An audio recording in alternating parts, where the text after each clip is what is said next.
नमस्कार बंधुरा सम्पास kitchen with भुरिभोजे आपनादेर सबाइके स्वागत। आमार आजकेर रेसिपि आमेर नुन टक।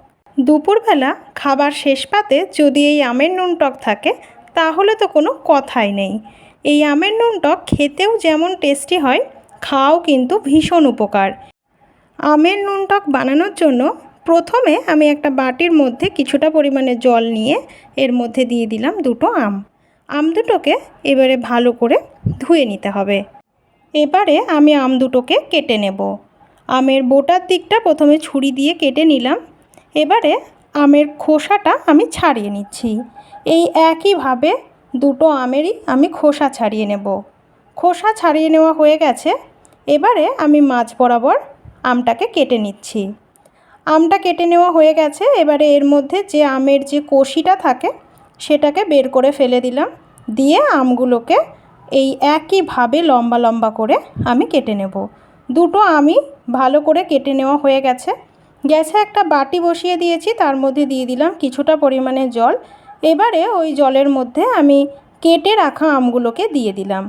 দিয়ে দিচ্ছি 1 টিস্পুন পরিমাণ নুন আর দিয়ে দিচ্ছি হাফ টিস্পুন পরিমাণ হলুদ। নুন আর হলুদটা দিয়ে আমি আমগুলোকে এবারে একটু সিদ্ধ করে নেব। মিনিট 5 ফুটিয়ে নিলেই কিন্তু আমগুলো একদম পারফেক্ট সিদ্ধ হয়ে যাবে। এটা ফুটে উঠেছে। এবারে এইভাবে আমি 5 মিনিট ফুটিয়ে নেব। দেখুন 5 মিনিট পর ফিরে এলাম। আমগুলো কিন্তু একদম খুব সুন্দর সিদ্ধ হয়ে গেছে। আর সিদ্ধ করার দরকার নেই। আমগুলো কিন্তু দেখুন খুন্তি দিয়ে ভাঙছি, ভেঙে যাচ্ছে। পারফেক্ট সিদ্ধ হয়ে গেছে। এবারে আমি বাটিটা গ্যাস থেকে নামিয়ে রাখবো। রেখে গ্যাসের উপরে একটা কড়াই বসিয়ে দেব। কড়াইয়ের মধ্যে দিয়ে দিলাম কিছুটা পরিমাণে সর্ষের তেল।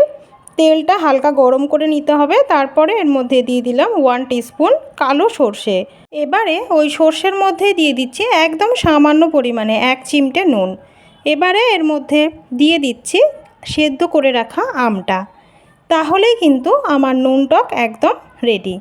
দিয়ে দেওয়া হয়ে গেছে। এবারে খুন্তি দিয়ে একটু নাড়াচাড়া করে দিচ্ছি। আর কিন্তু রান্না করার কোনো দরকার নেই। আমের নুন টক একদম রেডি হয়ে গেছে। এবারে আমি গ্যাসটা অফ করে দেব। গ্যাসটা অফ করে এটাকে একটু ঠান্ডা হতে দেব। তারপরেই আমি এটা সার্ভ করব। আমের নুন টক আমার একদম রেডি হয়ে গেছে। আমার রেসিপিটা যদি আপনাদের ভালো লেগে থাকে তাহলে লাইক করুন, কমেন্ট করুন, শেয়ার করুন।